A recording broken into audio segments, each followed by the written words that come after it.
right, everyone. We were called to order this March 7th, 2022 meeting of East Ascension Drainage District Number 1. Call to order roll call. I believe the only commissioners missing are Mr. Ogeron and Mr. Lambert. Oh, and Mr. Mason. I'm sorry. So we do have 3. Is Dempsey still here? Yeah, he was in the back. Oh, okay. All right. Whenever he reports, I'll make note of it. We'll move on to Invocation, Pledge of Allegiance. Mr. Cagnalotti, please. Thank you, Mr. Chairman. Let's bow our heads and prepare for prayer.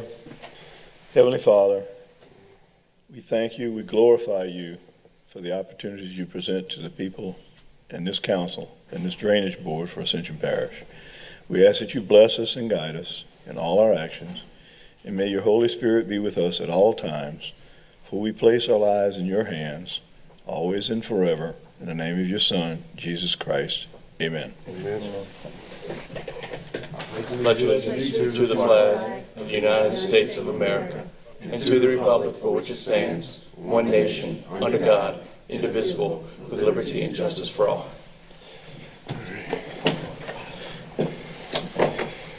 All right, let's see. Moving on to public comment. Anyone from the public, if you'd like to speak on any agenda item, please come see Ms. Leslie. She will help you fill out a card for your 3 minutes to speak. Moving on to item number 4, acceptance of minutes from the February 7th, 2022 meeting. We have a motion from Mr. Cagnalotti, a second from Mr. Lawler. Any objection? Hearing none, motion passes. And Mr. Lambert is here. So we're just short Mr. Ogeron and Mr. Mason. Moving on to number 5, Chairman's Reports Announcement. I have none tonight. Item number 6, Drainage Report. We'll get a capital projects update from Mr. Ron Savoy. Is the mic on? Yes, sir. All right, we'll get into it. First thing we're going to go over is a couple of RFPs that are out. So the Sandbagging Rfp is currently advertised. The proposals are due next week on March the 15th. And following a selection committee process, once those proposals are in, we'll present the results to the board at that time and get into further details when we bring that to you guys. The next one is the Program Management Rfq that has been prepared and is set to advertise on Thursday, March the 10th. And those proposals will be due back on April the 7th. And same process with selection committee, and those results will be brought to you guys once we get the results. Most of the capital projects are proceeding in line with last month's meeting with all the presentations. So we kind of scaled that back this meeting. So all those are moving along. A couple of key project milestones is New River Dredging is moving forward, turning dirt. They're in the process of their first section of dredging. A larger piece of amphibious machinery is on the way. Within 4 to 5 weeks, they should have that other machine on site. We met at Public Works today with Davis Cole, the engineer of record, the field inspector, and the contractor for milestone meeting. It went well.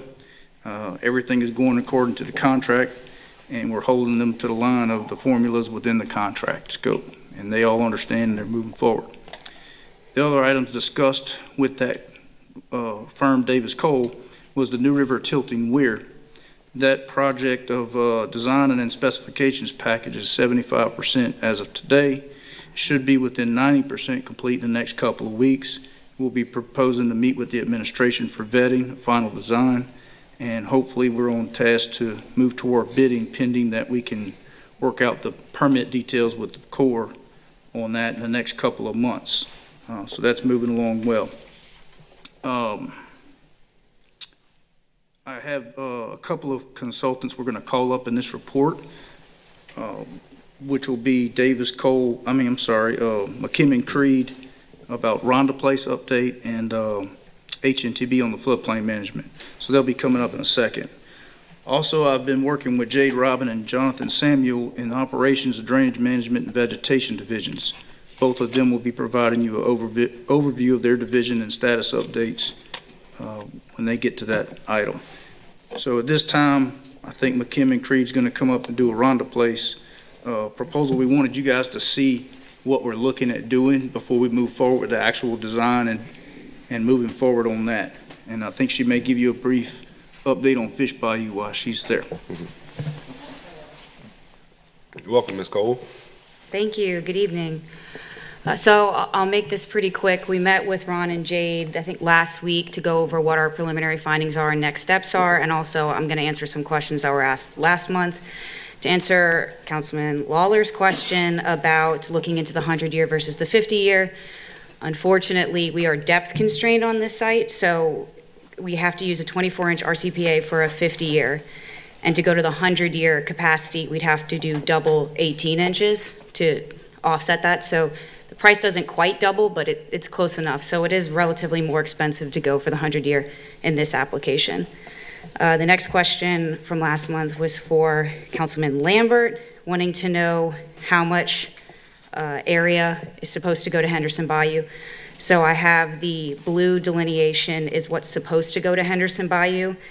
I think it's written on here. It's a little over 30 acres. And then the red boundary shows the portion of Eric Drive that is directly impacted by the crushed culvert.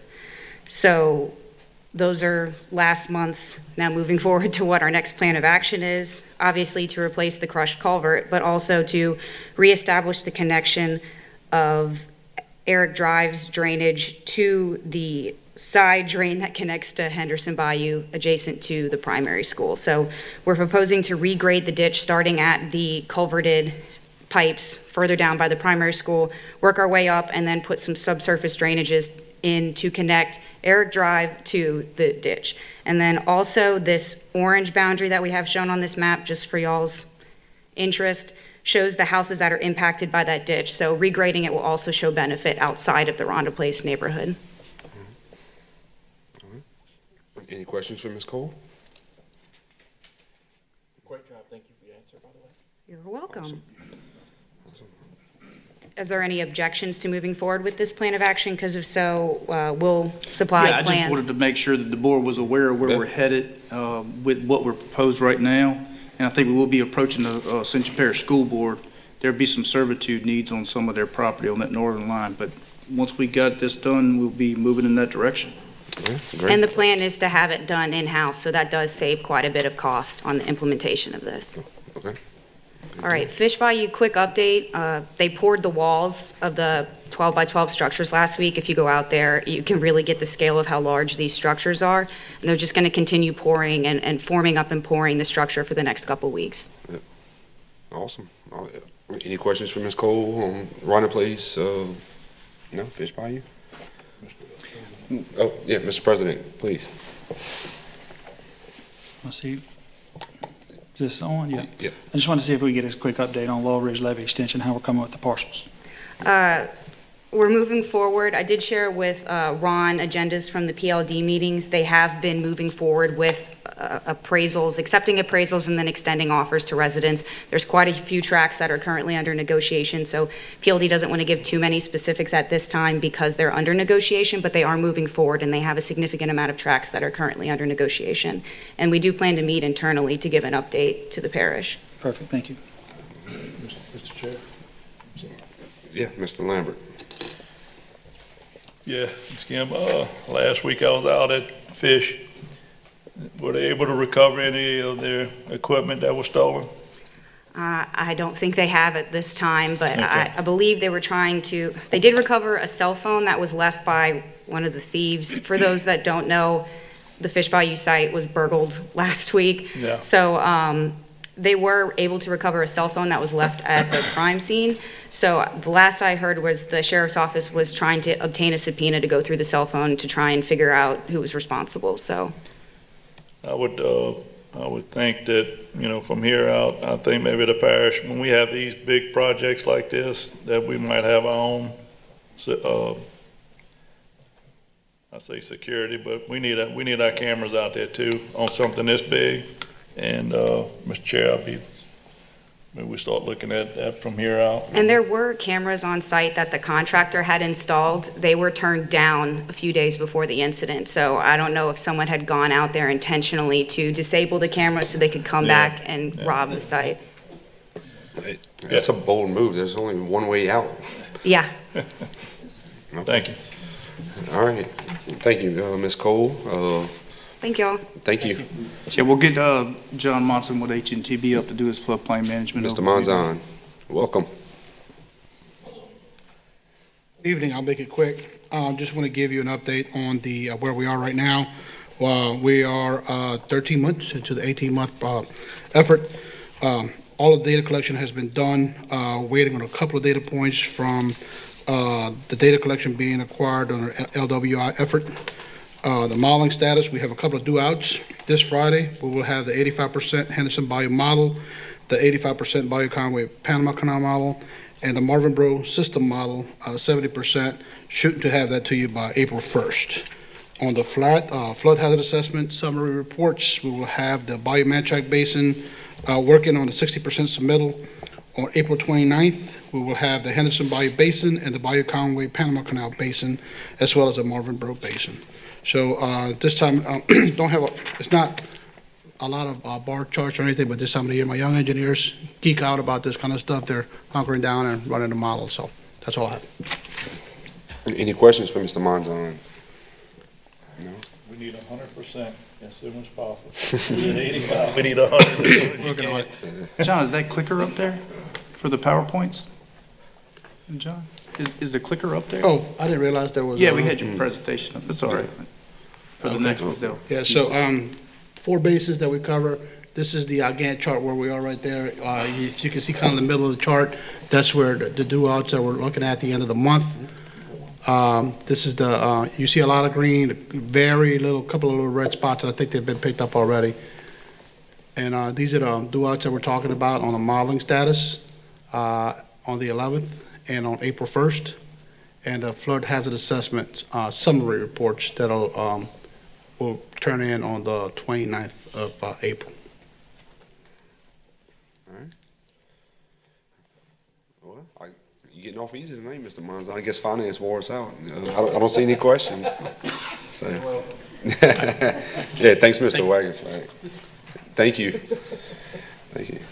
All right, Mr. Ron, is that it for your? That's it on my end. You can get back to the agenda actual items now and call them up as they go. Okay, we'll move on to 6B, the February 2022 drainage report. Mr. J. Good evening, Mr. Chair, Board. I bring you February 2022 report. As always, y'all know I like to show a few photos of what we do during the month. So we'll start out with some waterway debris removal, trees that we're still and cleaning. This is on Bayou Goudin, some upper Goudin tree debris removal. Boyce Tower Bridge, you see we took advantage of the wind blowing that floton in there and using that aquagator to get that out of there. So that creates a lot of backwater in that area. Same thing on Panama Canal Bridge. Took advantage of some wind.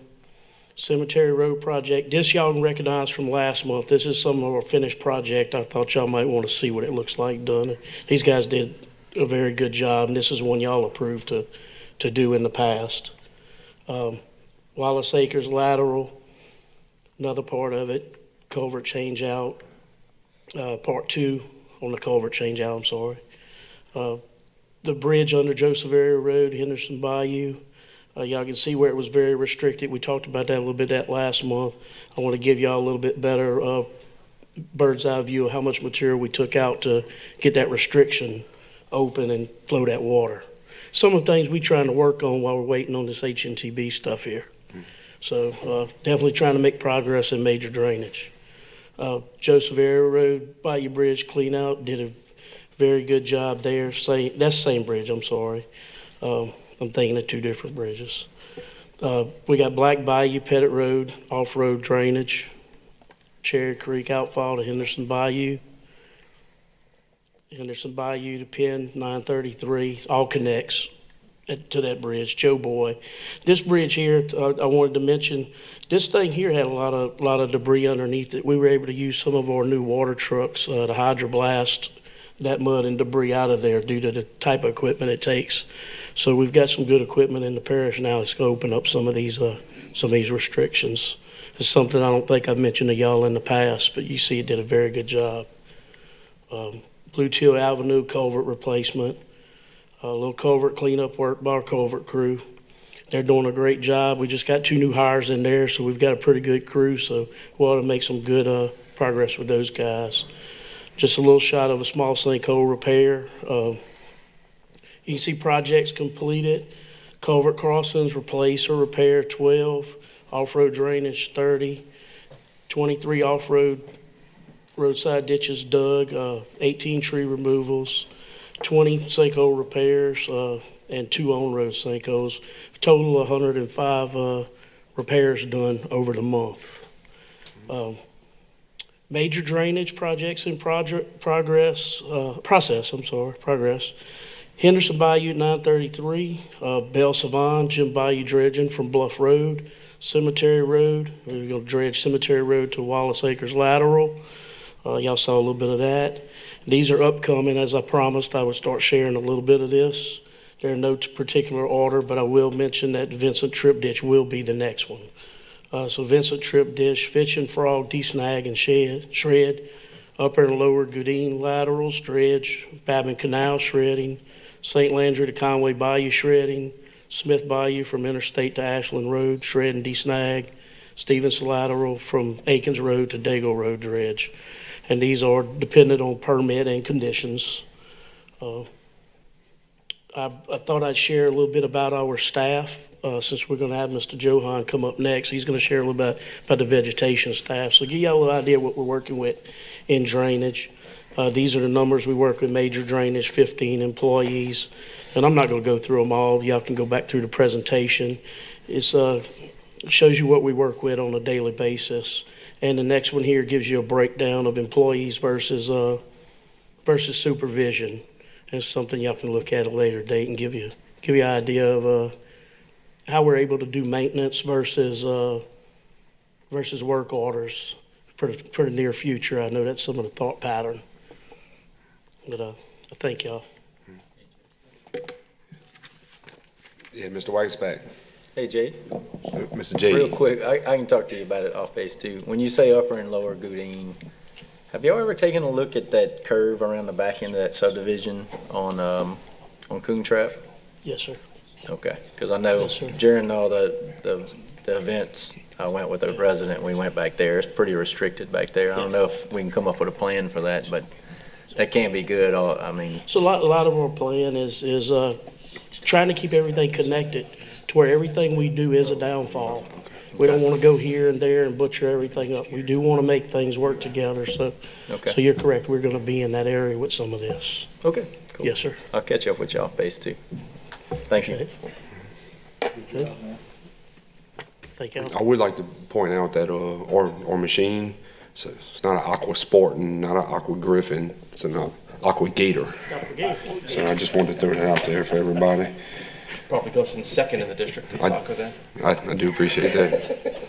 All right, Mr. Johan. Thank you, Mr. J. I can't help myself. Afternoon, everyone. For those who haven't met me, Jonathan Samuel. Y'all hear everybody call me by Johan. My dad's name was Jonathan, so I got the middle name handle of Johan. I'm going to give you a quick update of what's going on in the vegetation department. Just instituting basic, what our mission is. Just serving the parish of Ascension. Want to make sure we're safe. Make sure once that we're safe, operating effectively.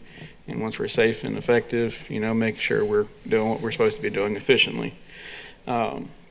Goal, of course, is just achieving, make sure we got unrestricted water flow by managing the vegetation in our drainage systems and making sure we also remove litter and debris from our roadways. Make sure we get it out before it gets up into our waterway systems. A little bit, just after talking with all my supervisors there, before we try to reinvent the wheel, I asked them, I said, what were y'all doing the last time things were working? And unanimously, I was hearing, we got to get back to our quadrants. So getting back to basics, we're dividing up the parish into the 4 quadrants. You can see on your screen with a dedicated supervisor and crew for each in that area. So what does that benefit the parish? So we have dedicated supervisors and crew for each district, each quadrant. we'll have a familiarity of each area because each part of the parish is unique. It's not a one-size-fits-all. Making sure that the residents will have familiar faces when supervisors are visiting the residents for work orders and such, and also making sure for basically the ease to make sure we can hold the supervisors accountable for our routine cutting and spraying, and also make sure we get our work order completions done correctly. Going on next, part of the workflow, making sure that our quadrants are cutting all the parish roadsides and also all the off-road spraying and waterways.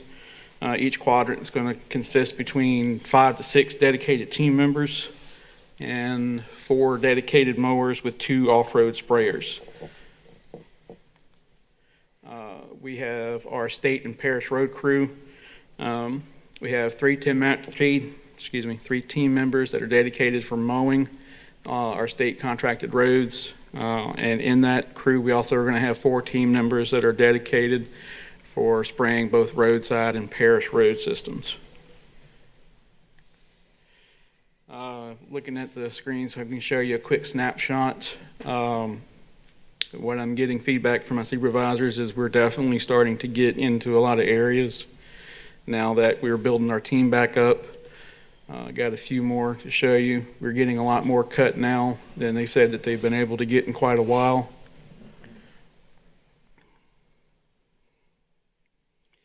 So we're showing that we're getting a good baseline going. We're going to be starting off from scratch this year on a good foot.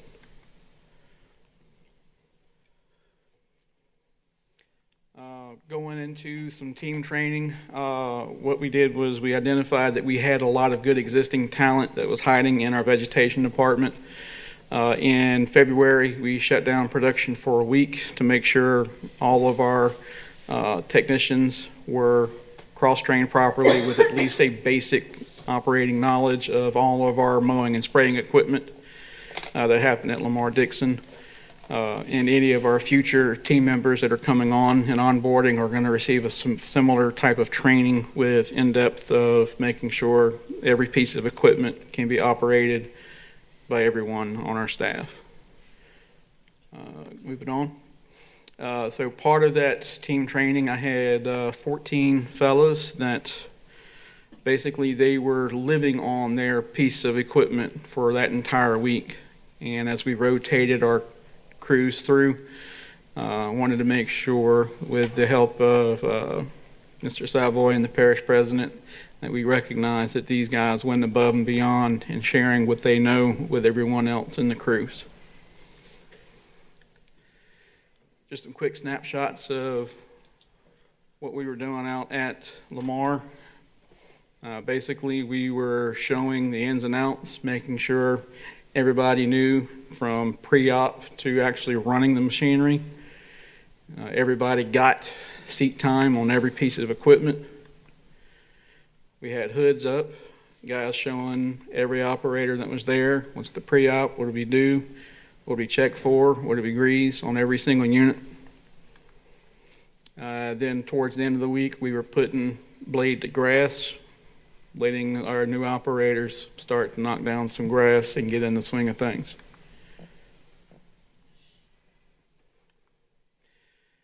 So, as you probably saw in there, we have a lot of new faces that weren't in uniform.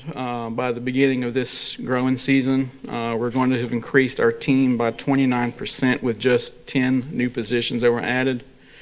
With those 10, we hope to achieve a acceptable baseline production and keep logistics stable. We were on the edge of if too many people miss, and entire quadrants would go down because you don't have the minimum number of people to operate. Doing a quick breakdown of our team, we've got about a 1-to-4 ratio of supervisors to non-supervisory. And looking at the chart on the right, let me make sure I turn to this so I can. Per division, as you can see, state highway crew is currently the largest at 25% because that includes both separate crews of mowing and the ones that also do the spraying of state and parish roads.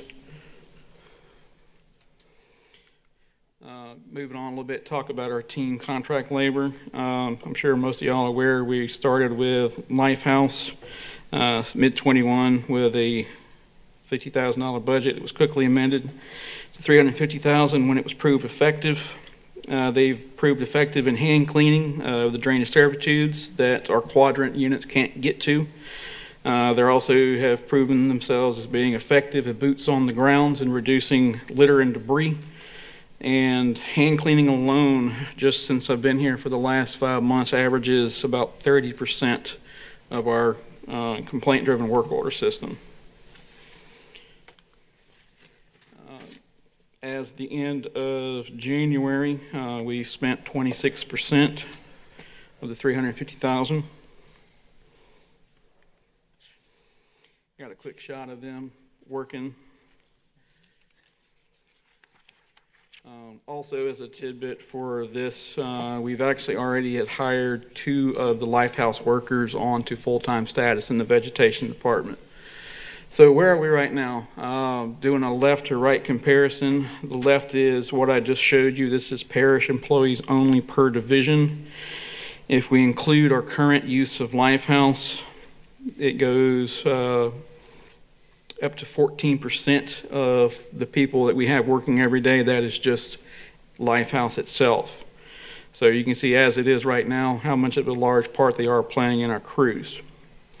So taking that in mind, where we're getting ready to go to meet the demands of the oncoming spring system, due to the fact that it has been proven that the majority of our work order requests are hand labor driven. We're going to be adding 10 more laborers, 4 within our trash program and another 6 in our hand labor program. If we both included all of our on-staff labor and including with our contract crews, that's 36% of my workforce is just dedicated to litter and hand cleaning. So a quick snapshot, you can see where the rubber is really hitting the road in my department, and that is in the labor's crews. So as part of this, I've been working with Mr. Ellisar. We're actually going to start doing some proactive maintenance, getting into some of these neighborhoods before we get to calls and complaints, and actually start to get ahead of the 8 ball and get everything that we can get taken care of that can't be done quickly by tractor. All right, thank you, Mr. John. Ms. Casso. Go back to your percent of budget that you've already expended and clarify for me, please. I think what I heard you say was that at the end of January, you've spent 26% of your annual budget. Yes, since it started, I think it was August is when that started. Oh, so this is not a new fiscal year. That's No. including last year's expenses. Yes. Thank goodness. That was since the start of the contract, which happened right before I started. Oh, okay. Wonderful. Thank Yes. you for that clarification. I think that makes us all feel better. Yes, and just forecasted at the current rate, I think this is going to last probably until close to the end of the growing season. So that this is going to get us through the rest of this year, pending no unforeseen changes. Okay. So were you to need more labor in this area, do you have a plan to propose more budget for this particular part? This is a critical piece. Right. Well, that's part of what I'm trying to get a baseline to see what we need. Mm-hmm. But as current outlook and what I'm seeing and what's probably coming, looking at past records, I think we're going to be good for right now. Excellent. Excellent. Thank you. Don't hesitate to come back. All right. I surely won't. Get to the edge. May take you up on that at a later amendment request on that. I was going, if they've already spent 26% in January, we're in deep trouble. But obviously, that was not the case. All right, Mr. Lawler. Johan, thank you. First of all, it was an impressive presentation you did there. Thank you. I enjoyed seeing a lot of that.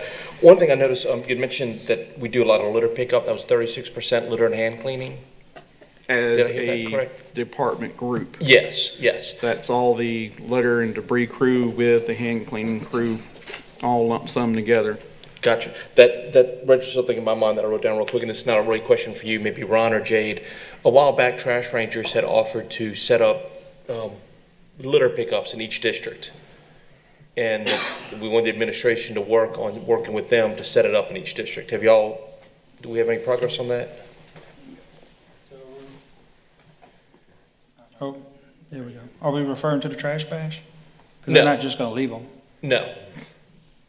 We got an email that we all got, all the council members, and I think you were on there, and Jade and John, I don't know if Jade was on there, Ron and John Diaz, where trash rangers had offered to put dumpsters in each district, and we asked if the administration would coordinate it. Initially, they wanted each of us to do each We're talking one. about a cleaning day, like a trash bash. So they put them out and then Correct. they're working on that. They had a meeting today, actually, to set up a future date to have that. Okay, good. So yes, we're working on that. Okay, good deal. I just thought that could ease the burden on Johan if not everybody's having to pick up trash. I mean, stop throwing it away, but I think it's April 23rd, that event is proposed date. yeah, that's a different thing. That's through volunteer Ascension. Okay. Is it? Any other questions? Yeah, Mr. Lambert? Yeah. And thanks, John, as the report. So back to the quadrants, the supervisors, how far are I call Control if I have a question or something. Who are we gonna put in these quadrants? Well, they're already existing. They're Okay. going back to their home turf that they've been in for so long. Okay. And they've got the home court advantage of already being there. I got you. Does that answer your question? Yeah, so you're not making any, you just, more or less you're gonna have supervisors. Yeah, I'm not, we're Yeah. not trying to reinvent the wheel. We're Sure. figuring out what worked. Let's go with that. And the other thing was the, good job on the equipment. I would hope to say that all of our tractors now have air conditioning and, All the ones that are being used for current production, with exceptions of the ones that are at the pump stations. well, and then what I'm getting at is, this is where you acquire, you have good people. I mean, you wanna have a safe, piece of equipment, and plus, I mean, they own these things, like you say, they're living on some of them, and. That is correct. That was one of my dreams come true, that, I mean, I remember those guys out there, weeds and bottles and everything flying, and now they're protected, so. Yeah, I That's- spent many a days on tractors that would melt your boots, so. Right. So, So, yeah, yeah, it's good that you're bringing, I wish I had safety. that in my days on tractors. good job. All right, thank y'all. Thank you, Johan. All right, moving on to item 7A, approval to move forward with proposed Highway 74 improvements. We have Mr. Monso here from Hartman Engineering.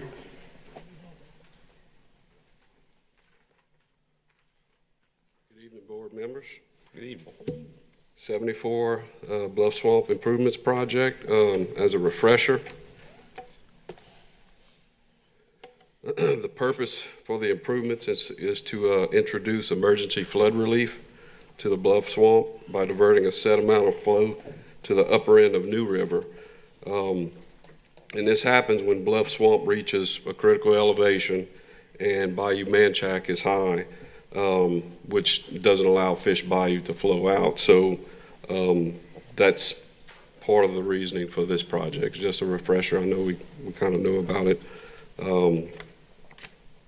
And also, this is a purely emergency flood relief. Let's not get this confused with the New River Pump Station or anything like that. The current scope of work, we're going to install a water control structure along 74. Our current plan will consist of 4 48-inch RCPs with flap gates. The Corps will not allow box culvert for emergency situation. That would be for a more permanent situation.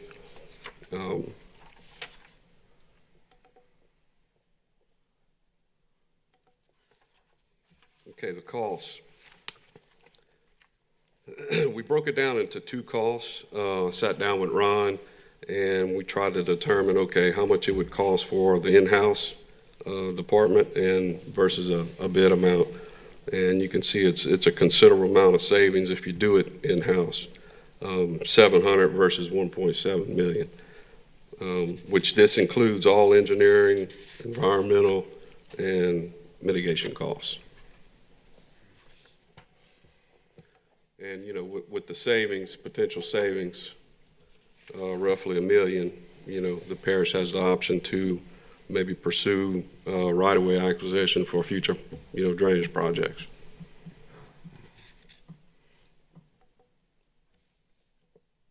That's all I have. Mr. Lawler. So more of a discussion, you know, which direction y'all want to go. If y'all want to pursue this project in-house versus bidding, or so it's just more of an open discussion. Okay. Well, let me touch on that first. I don't think legally we can do this in-house. That's the big problem. We have a public bid law that, as it stands, is at $250. I've heard rumor that it could go up to $500. Certainly won't go up to $700,000. Okay. So we're going to have to do this at the $1.7 mark. But not dollar. So million. the 700 would include engineering. So that would be, I guess, couldn't you separate that? No, that's illegal. Okay. That's why I didn't vote for New River last time. So that's one concern there, is that we can't do this in-house. It's not a maintenance project or anything. That's all I have for now. I mean, I have more questions about the actual project, but that's I see the president has his hand up. I mean, that's issue number one. Yeah, so this is still under the declaration of emergency because of the Alligator Bayou Road, so we have the option to do this. That's the reason for the round culverts compared to the box culverts, is because it's done under an emergency. And so we still have that option. If you choose to, we can proceed as long as legal gives us the go-ahead, and we can proceed doing it in-house. This is up to y'all. If y'all want to spend another extra $1 million that could go to a retention pond or a larger scale regional project, that's up to y'all. But if we can do it, I'd like to do it in-house because we save $1 million. Thanks. How is this still part of the emergency? Maybe you don't want to do it, it's okay. No, Mr. President, don't start that. I mean, seriously. Let me ask some other questions then. Is this going to cause draining of the swamp water, I mean, on a permanent basis? No. No, the cover elevations are going to be high enough to where, and that's one thing that the Corps looks at. You know, they had heartburn on our original plan, is that it was set too low. So now we're lifting them up, and it's not, you're not going to drain the swamp. No, I mean, not completely, but is it going to lower the water level in the swamp just from where it is now? Yeah, that's the intention, is to, you know, a couple of feet. A couple of feet? Yeah. And my concern is that going to lead to more areas that can be developed? Are we going to start developing in a swamp? Building houses? Can you repeat that? Yeah, I mean, if we lower water levels, I think this should be tied into something where we're also not going to build in a swamp anymore. I mean, that's one of the keys. If we start building in a swamp. So we're not, the purpose of this project is whenever Bluff Swamp reaches a critical elevation. So the water's going to be high. Like, for example, the spring of last year, that event, when it's really high, when it's about to come over 74, we want to prevent that. So we're not draining the swamp to, you know, to level 4. I mean, it's just to take that top end off of it. Well, I guess that's my question though, is where are we on that? Do we have an operations plan on this, or where do we stand? Yes, we do.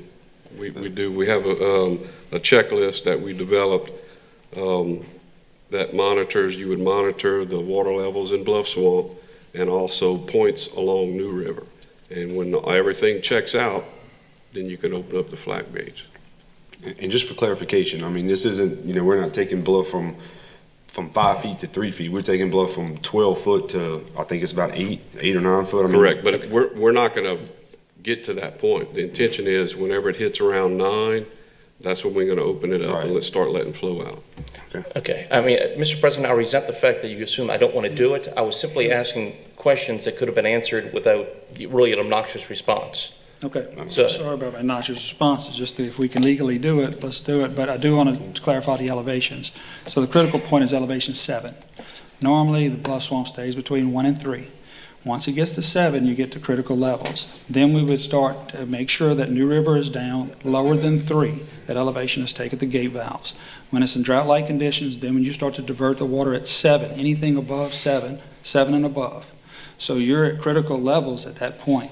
Never are we going to deal with any kind of flow between under 7. So the swamp's going to fluctuate as it normally does all the time. Only when we get to critical level 7, so that we can start diverting water instead of waiting till 10, 11, or 12 when we get to critical flooding stage.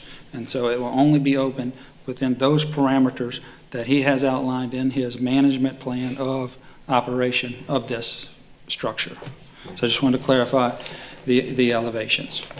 That's how you answer your question. Thank you. Well, I appreciate you telling me that. Thank you. I didn't know. I wasn't sure, you know. But thanks for clarifying for me. Real I quick, appreciate before we that, go to man. I got Ms. a lot to learn. Casso, real quick before we go to Ms.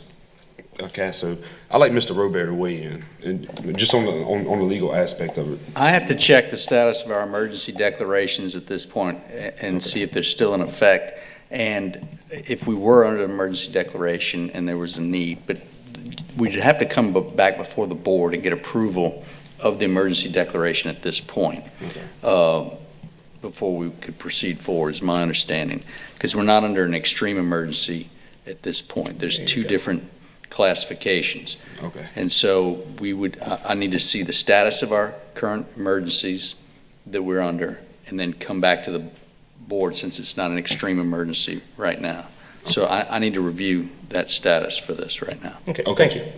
Perfect. Ms. Casso. So clarify for me, I do think I recall hearing in a previous presentation, perhaps, or maybe in just a conversation between you and I, that one of the reasons we weren't doing, our permit was on hold because the Corps considered this not to any longer be an emergency.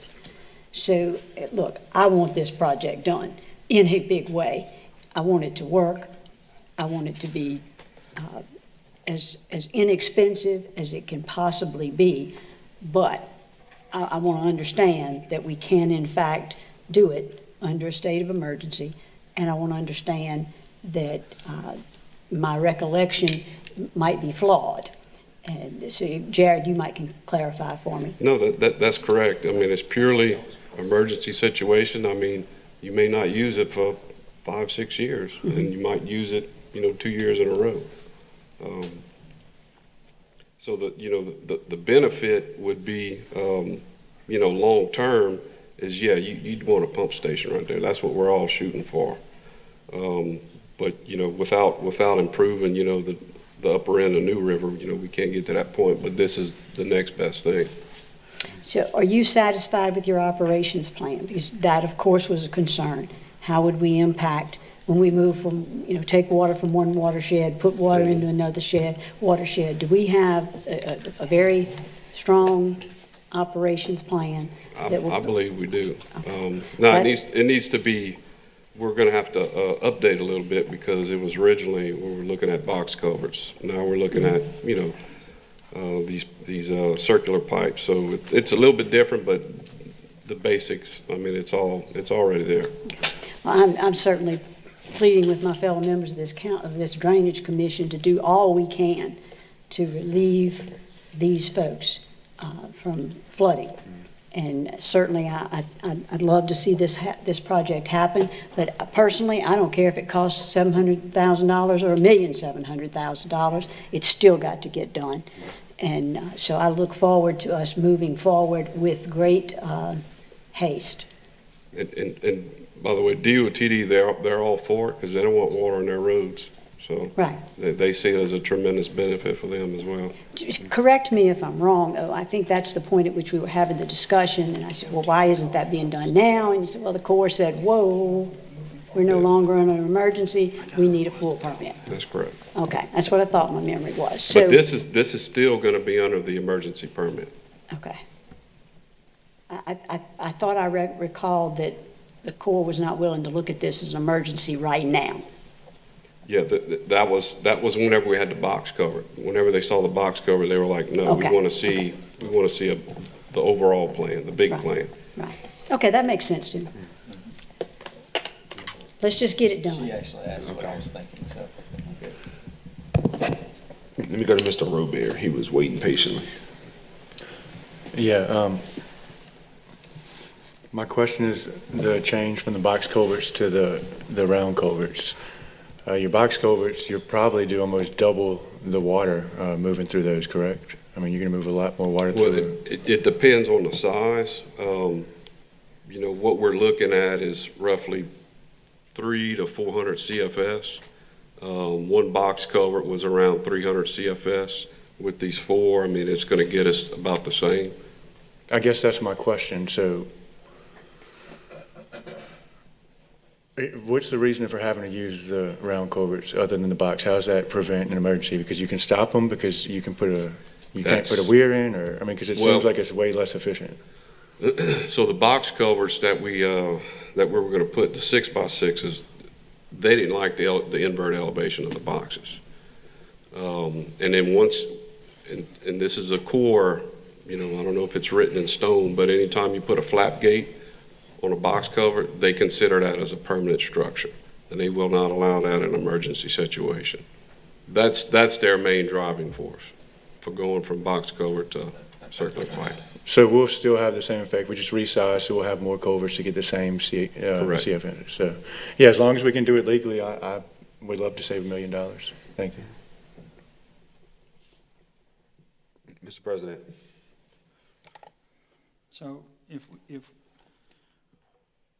we could get approval on if we can proceed legally in-house, but approve if for whatever reason, whether it's legal comes back, whatever, then of course, you know, within budget means, go to start on the 1.7, because obviously this is not a project that happens overnight, but to be able to proceed in either direction, we can get, depending upon the legality of bid law, if we can get that so that we can shoot for the savings, and then in turn, if we cannot, we can go the other route if the board says we need to do the project regardless. Is what I would prefer to move forward so that we have the options of both, but we prefer and lean towards the savings, obviously. Absolutely. Thank you. I'm happy to make that motion if the chair would entertain one at this time. Yeah, I will. I'll second it. Right. Can you state that we also get a legal opinion? Absolutely. That was my only concern. Yeah. That's my only concern is to just I make wasn't sure that against we it. can. I think that was a perfect Okay, motion. You can take it that way. I don't want to have to repeat that. I'm gonna try Mr. to state President. your motion, and so pending legal approval. I don't think we can do pending. It's because we learned that last meeting, contingencies can't be done, right? But what we can do, we can approve at 1.7 million and request a legal opinion as to whether or not it can proceed within the emergency declaration and save $1 million. So if we can save it, we save it. We've approved the 1.7 though. Is that fair? Whether bid law, legal as to whether bid law applies. Yes. So we're approving the 1.7, but we'll get a legal opinion as to whether bid law applies. And if it does not, we save $1 million, and we can put that all into my district. No, I've got another spot or two in mind. Thank you very much. I tell you what, I'm gonna give that motion to Mr. Lawler. Would you like to second it, Mr. You can have it. Whatever you want to do, but I want that motion. Oh, there you go. Give it to Okay. Terry, give it to Terry. All right, we have a motion by Ms. Casso, a second by Mr. Lawler. Any other comment? And I'm begging, gentlemen. Question? Okay. Just one quick. Yep, Mr. Lambert. Appreciate it, Jared. How far did you go out with your scope? The interstate, Gonzales, how far did you go down with? This is a project that's gonna affect, what, 4 districts? Mm-hmm. We modeled all the way to the interstate. All the way to the interstate? Yeah. And we're gonna revisit that. We have more information, so we're gonna double check everything. Sure. But yeah, we did a HEC-RAS analysis. And of course, whenever H&TB finalizes their model, we're combining it with theirs, and then, it all be connected. Appreciate it, man. Mm-hmm. All right, any objection? Hearing none, that motion passes. Thank you, Mr. Monson.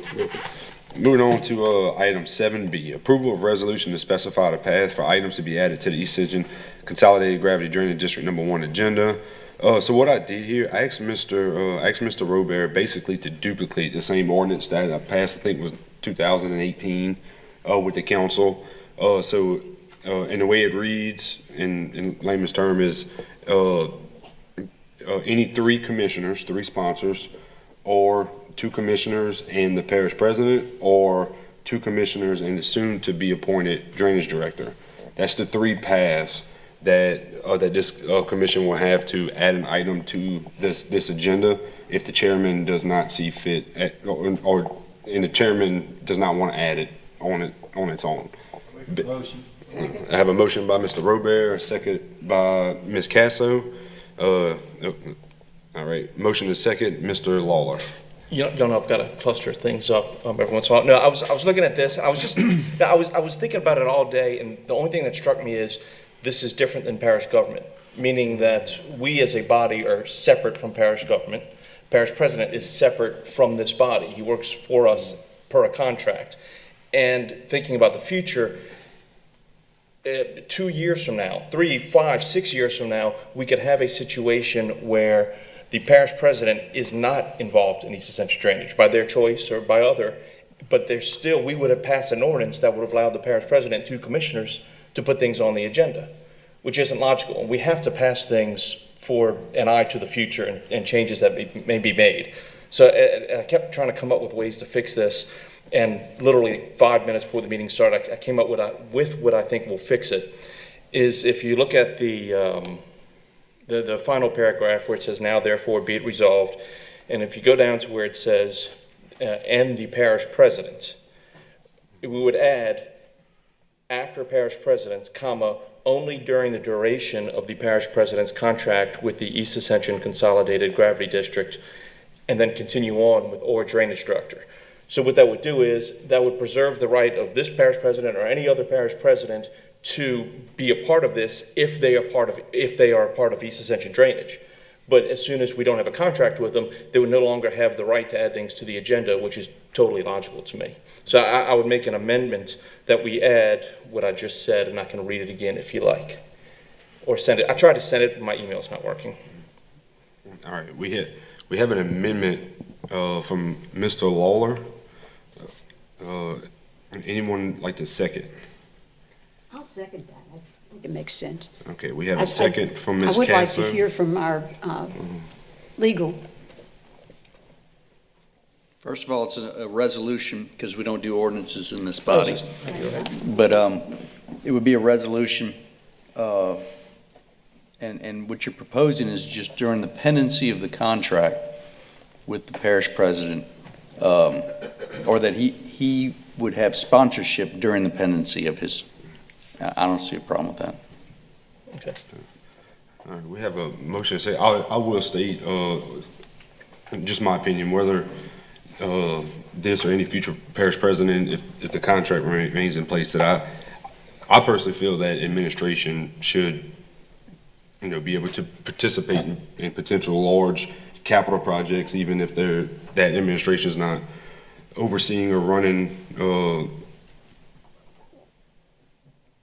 I'm sorry, I had a brain. If they're not overseeing or running the day-to-day operation of the drainage, so I would like to see administration have some path to put things on the agenda that they would like to discuss, talk about, get passed. So I'll just say that as my opinion of Mr. Lawler. Well, I would counter to that's why we have the drainage director there, and that would be the administration of the East Ascension Drainage District. Because remember, the government authority is one thing, that's the council. The parish president's office, the administration, is completely separate from East Ascension Drainage, just as the council is separate from East Ascension Drainage Commission.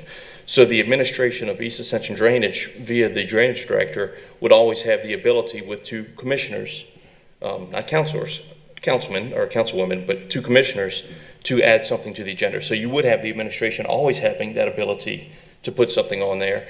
And in the event that we have a president that wants to remain involved, they would have that right, so you'd have just what you want.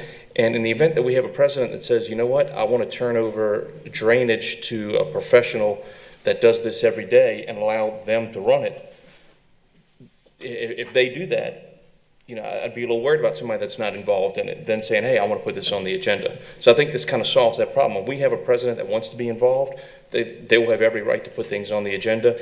And the drainage administration will always have a right through the drainage director. And if something's not good enough for 2 commissioners and the drainage director, it probably shouldn't be on the agenda. All right, Mr. Robert. I'm going to kind of agree with what you're saying, Chase, only in the sense of, because we're talking about putting an item on the agenda. We're not talking about actually passing or anything or having a vote in this item. And with that said, I mean, I will support Chase's original motion. So the original motion was to pass the resolution. Well, we still have to do a second and stuff. I'm just saying, reason for my vote, yeah. We're still going to vote on Aaron. We have an amendment that we will vote on first. Yeah. Mr. Parish President. Yeah, no, were you done, Mr. Robert? Yes, sir. I'm sorry, I didn't mean to No, cut you I'm off. good. I'm good.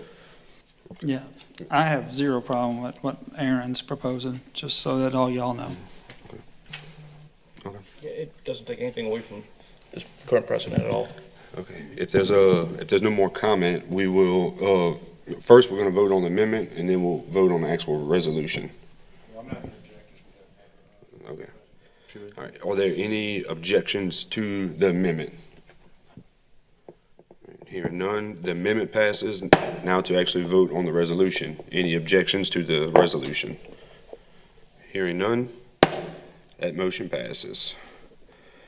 Okay, moving on to item 7C, approval of resolution tasking Mr. William Rue with creating a Gantt chart-based maintenance plan for Ascension Parish water conveyance ways, including coordinating with administration of the EADC on right-of-way and permitting issues. I was asked by Commissioner Lawler to put this on the agenda, and I believe you want to speak on it. Yeah, Go ahead.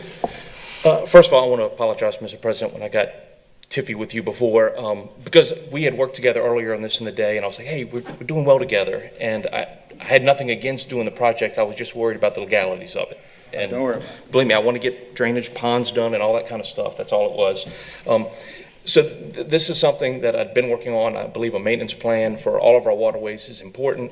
But what I did was I was in communication with the parish president, with Mr. Rue, with several other council members, talking about this, how we could, do this and do it the right way, but also understand that there were concerns with the work that HNTB was doing that we didn't want to overlap that. So after I wrote this and after speaking with the parish president and Mr. Rue, made some changes, what I'm offering as an amendment, where I wrote it all down somewhere, and then I got excited and crumpled things up. What was I thinking? Looks like the desk of a kindergartner. Hey, a lot goes on during these meetings in my mind. Well, basically what it's going to say is, let's see, I had it written out. Golly, do I write this much during a meeting? I knew I had all this. I'm sure this would be all over the Pelican Post. Okay. Really? Did I lose it? Oh, well. Oh, it's right behind. I've got so much up here.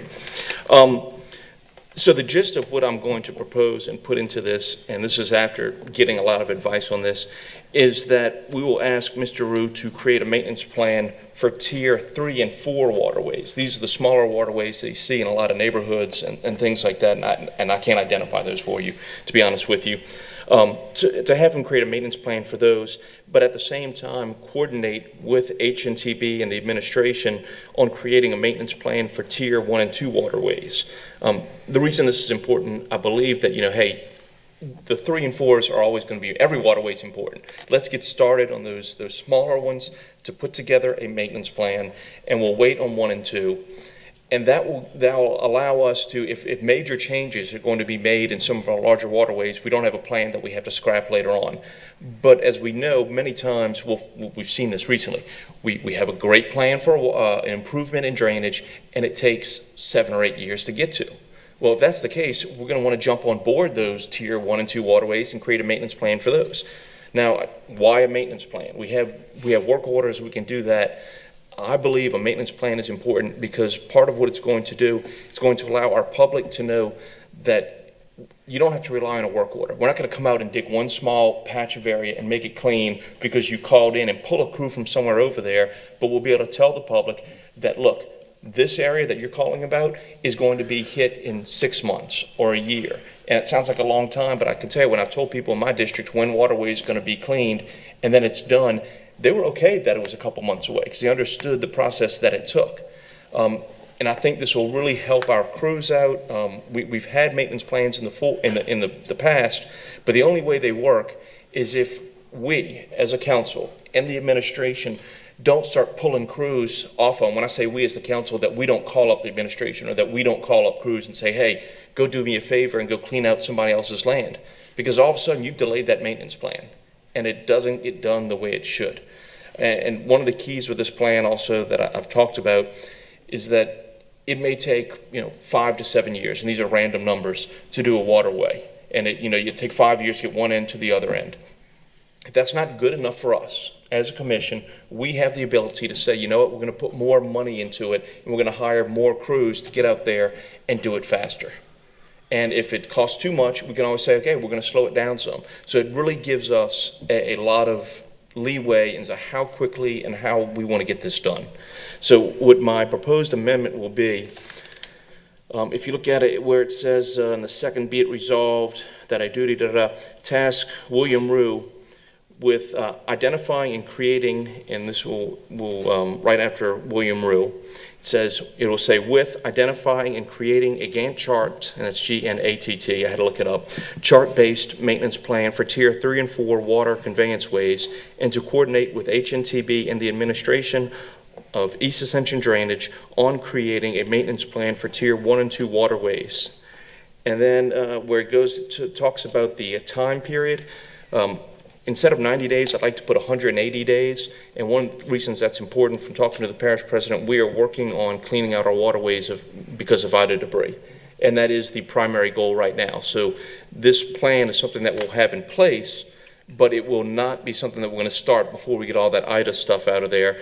And I want to make sure, and it's my understanding that Mr. Rue is also going to help on some of this IDA cleanup. And because that is the most important thing right now, I want to add 90 days to allow him to come up with this plan.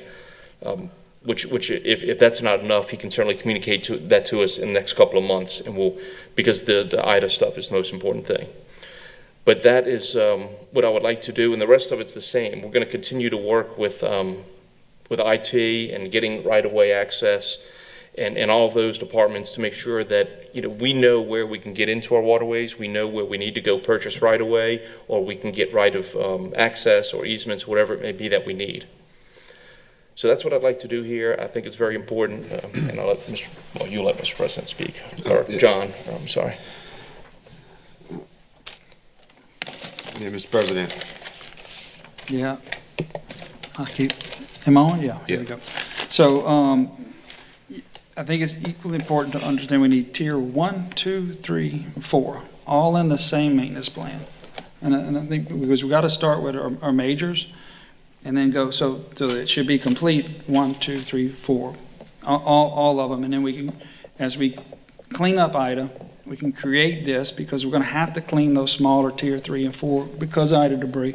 And so we can start to build the Gantt chart based off of that. Because I think you're going to want to see that information. You're going to want to see where we are with IDA cleanup to get to zero.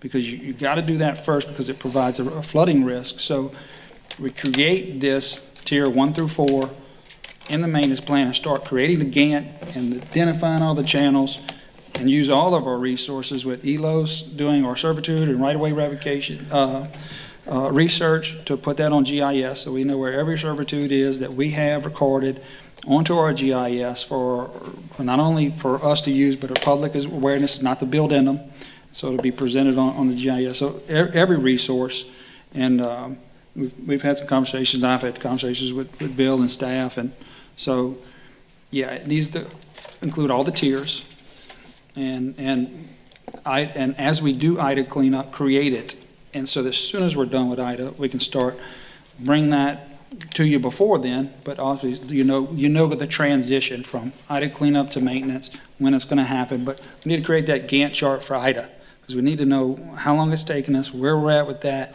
because that has to be done to get back to zero or baseline. Thank you. Mr. Cagnolati. Thank you, Mr. Chairman. I was just saying if we're going to extend the timeline to 180 days, the budget, we need to extend that as well. I would think it says not to exceed 40 hours, so maybe 80 out. I don't know if we're going to do that. Outside of whatever tiers you include, you said you wanted to extend it to 180 days. Yeah, I was just going to say that this was based on, I didn't include any work on IDA. If that's going to be part of this, then we probably should, I don't know how many more hours that would take. Would another 40 hours be sufficient, Mr. President? Or even another 80 hours? I suggested Bill come in at least 2 days a week to do assessments, canal assessments. He needs to do field trips. He needs to do inter-office design, Gantt chart software, see what HNTB or is using for the floodplain management. Also, possibly when the program management RFQ closes, that company, we want to be using the same software that matches up with them. So that's communication with them, and it's all research that he has to do on his end to figure out we all need the same information. Gantt charts, it's all the same, so we're looking at all the same thing. We don't have some weird Gantt chart over here and different software for Gantt chart. We all using the same software, so it all blends, and we can all make it seamless. Yeah, if I can just throw in a comment real quick. I mean, Mr. Rue, he has a contract in place. Do we feel it's necessary, for there to be a certain amount of areas a certain amount of hours here? I mean, we have a good, there's a process in place, either parish president, chair and vice chair request Mr. Rue's presence to fulfill jobs. He has a contract. Maybe eliminate these hours and let administration utilize them as they see fit. If we're running short, we can always come back and extend his contract. Right. I'll just throw that 2 cents out there. We'll go to Ms. Casso. She was next. Were you done, Mr. Cagg? Yes, thank you, okay. Mr. Chair.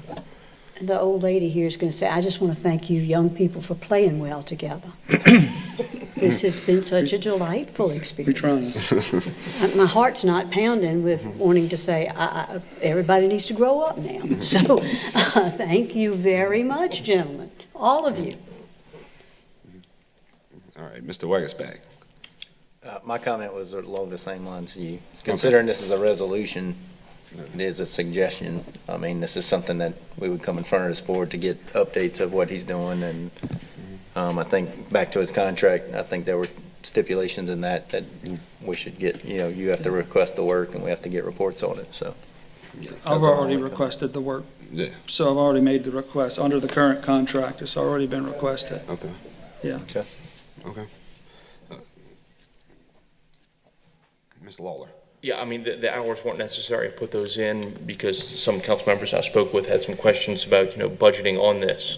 So I thought that would, ease those questions, but we can certainly remove the hour requirement because, as it states the last line, he will be tasked with providing us monthly updates, and we'll get to know, what's going on with it. So I'll be happy to amend this even further to remove the budget requirements. Okay. Do I have a second? Mr. Lawler, he's offered 2 amendments. Yeah, 2 amendments identifying 1, 2, 3, and 4 tier of the waterways, and to eliminate the 40 and 80 hour. So I have a second from Mr. Cagnalai. All right. Any more questions? Oh, Mr. Wagasback. I was just going to second it, but the stipulation is the contract still dictates the time and everything anyway. Yeah. Okay, thank you. Okay. Any more questions? Any objection? Mr. Robert. Can I get a roll call, please, Ms. Secretary? Oh, no, I actually do that now, don't I? Forget how, there we go. Okay.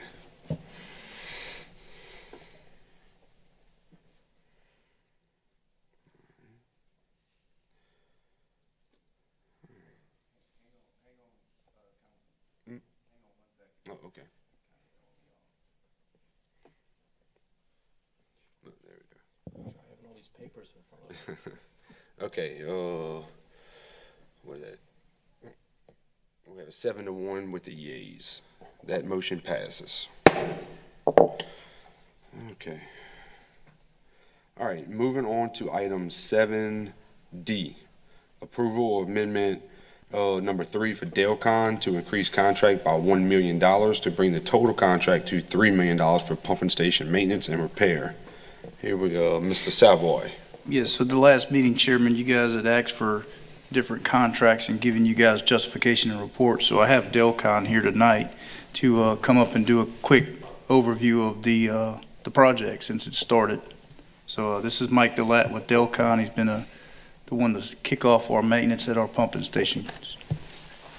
Mike Delat here with Delcon, your maintenance contractor at the 3 pumping stations, Marvin Road, Henderson, Bayou, and Sorrento pumping stations.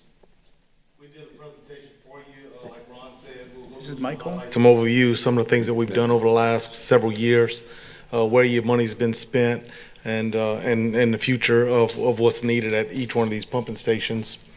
We start off with, let's see here, the overview. The contract was established about 3.5 years ago. It was a maintenance contract that was put into place.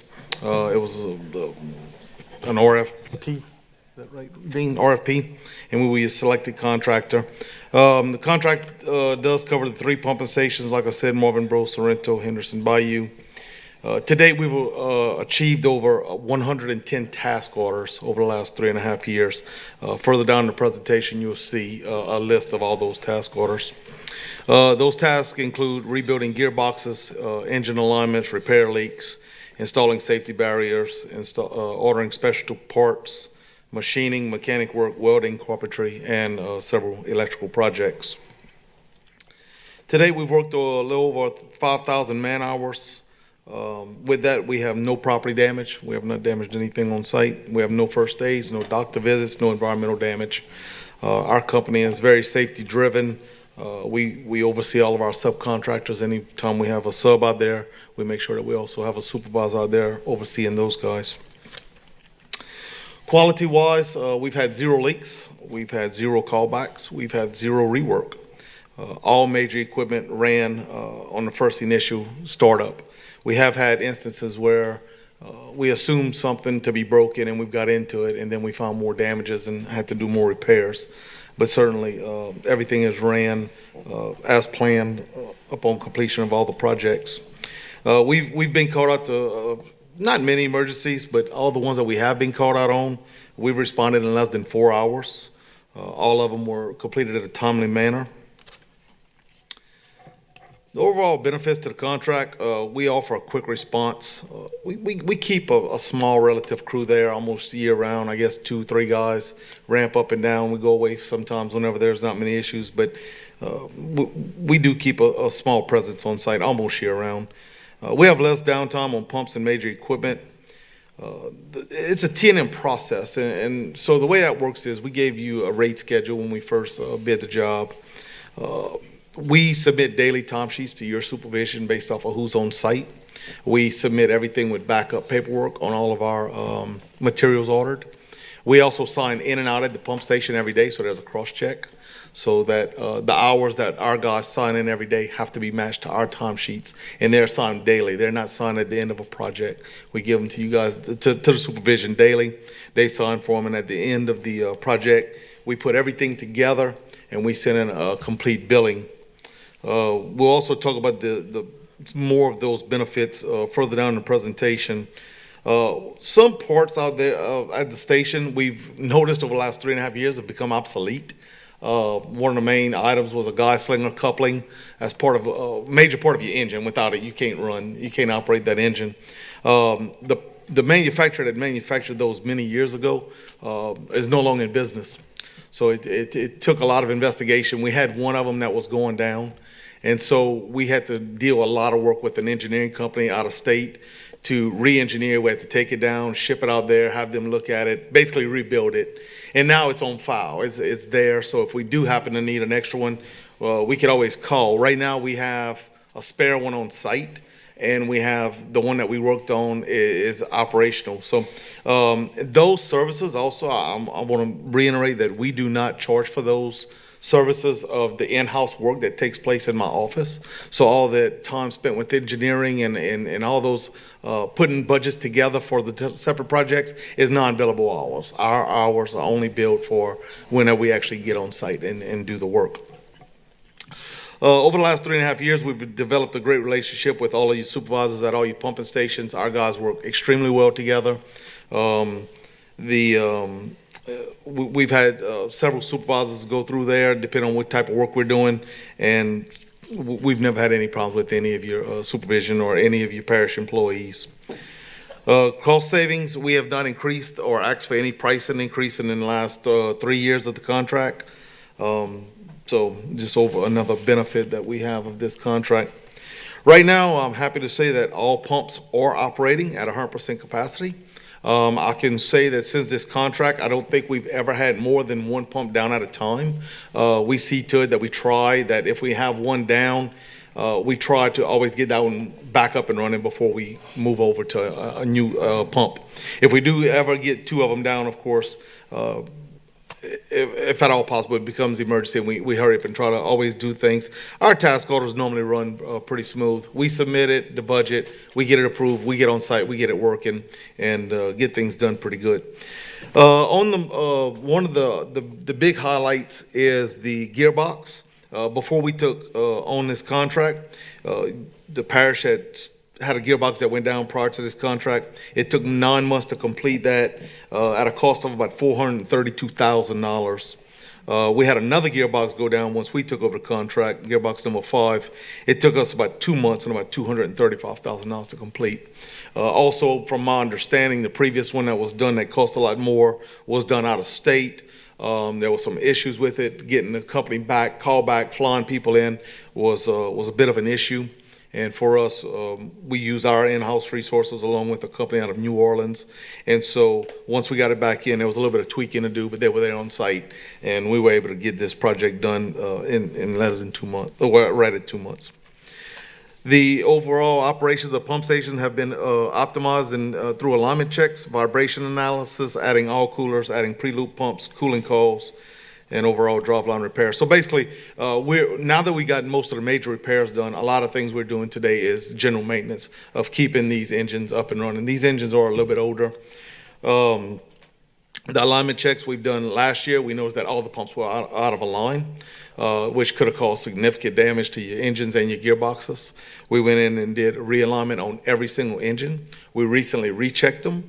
There's some small areas that we need to go back and look at, and we're going to recheck those probably, I think, week after next, because we have an input shaft that went down this week that we pulled, and we don't want to start on any other engines until we get that input shaft back in. The pre-lube pumps, that pre-lubes all your major components. So before you start it up, you pre-lube everything. We just finished and completed that project. I think that's a great project overall, optimize the efficiency of the gearboxes. The cooling coils, we've recently completed one. That particular coil brought the all temperature down by almost 18 degrees, which is very significant in your overall process. So we're looking at now doing the remainder of the other pumps. Each one of those projects costs probably around $28,000 to $30,000, well worth the value of what you're getting out of it. The overall driveline repairs, we've rebuilt all the clutches, we rebuilt all the drive lines, and so I feel like right now that almost every pump is, if there's issues, they're very small issues. I think we have a seal going out on one of them, which is a very small project, but overall we've been able to keep up with the demand of each station. So the process we talked about earlier, we meet with your management, they discover the issue, they bring us in, we prepare a budget, a task order is issued by Liz, daily timesheets are signed. Once the task order is completed, we invoice you, and again, whatever the budget is, I don't want to say it doesn't matter because it does, but it is only billed to you based off of what we spent, not based off of our budget. You'll see further back how much money we've been able to give back to the parish. The largest project that we've done to date is $235,000. The smallest project is $341. So regardless of the size of the project, we're always there to help out and do whatever needs to be done to keep the operations moving. Ongoing projects right now, we're adding some floodlights at Marvin Brook Pumping Station. The automatic transfer switch at Sorrento. So basically right now, if you lose power at Sorrento, somebody's got to walk out in inclement weather, hurricane weather, and turn on your generator. We recently installed one at Marvin Bro, so you don't have to do that. It automatically transfers. The only station without one is Sorrento. So we're working on getting that ATS switch engineered and looked at by the generator people to put that in at that station. We're currently doing the fuel polishing at all the stations, and if you'd have seen the first ones at Marvin Bro when we ran the first fuel polishing over at Marvin Bro the other day, the sock that we run the fuel through came out, and you wouldn't believe what sits inside those tanks. So that's going to be something that's going to be almost needed on a yearly basis. That gets into your engines and your fuel lines, and start causing some major issues. So again, a lot of preventative maintenance is what's taking place now. The realignment of all the engines at Marvin Bro, and as I mentioned a few minutes ago, the gearbox number 4, the input cartridge, recently was giving us some issues, so we pulled that today, shipped that off to New Orleans to be investigated and looked at. We should have it back in about 3 to 4 days. Recently completed jobs, we did a governor emergency on engine number 4. Supervisor called, governor went down. This was in the middle of some pumping events last year. We had the governor repair people on site within 3 hours and got a new governor. Not only did we get that governor repaired, we did purchase a spare governor to have spare parts on site. At Henderson Bayou, we had some gearbox leaks that we took care of. Marvin Bro, the rake repairs. We've done some work at Sorrento Pump Station, the pre-lube pumps again at Marvin Bro, and the vibration checks. Some needed projects in the future. We talked about the oil coolers a few minutes ago. That's definitely needed. The old engine rooms that surrounds the engines right now, those restrict a lot of heat and causes a lot of extra heat on the engines. So we feel like those engine rooms probably need to be demolished now that the overall building is over the pumps. Yearly vibration alignment checks. There's an excavator housekeeping pad where they do a lot of excavator work right now, and there's a lot of erosion going on. That there's a pad that's needed there. Key spare parts, of course, a lot of these spare parts, again, we said are obsolete. We're starting to order extra governors, extra seals, extra couplings, and all that's located on site and left there. The generator load bank checks, again, that's a yearly thing that needs to be done to make sure that your generators are operating at optimum capacity. Safe room at Henderson Bayou, that's something we just started investigating. There's no place for anybody to stay there that's safe. Right now you have a mobile home there, so in case of a major event, you have no place to put people in a safe haven. There is one now at Sorrento, a smaller one that we built several years ago. And then, of course, fuel polishing as general maintenance. So here's the general task order list of the projects performed. The contract in 2018 was written towards the end of the year, so that's why you see just a few there. But then you see 19, you see 20, of course 21, and then to date on 22. As you look through this list, you just see a multitude of anything from building safety barricades, putting up fencing, driveline repairs, light fixtures, just a multitude of things. The current contract status, the contract was initially awarded at $2 million. It was $1 million a year for 2 years. We've submitted $1.937 million worth of task orders over the last 3 years. The total cost of that work has been $1,738,000. So we refunded a total amount back of about $200,000 over the last 2.5 years.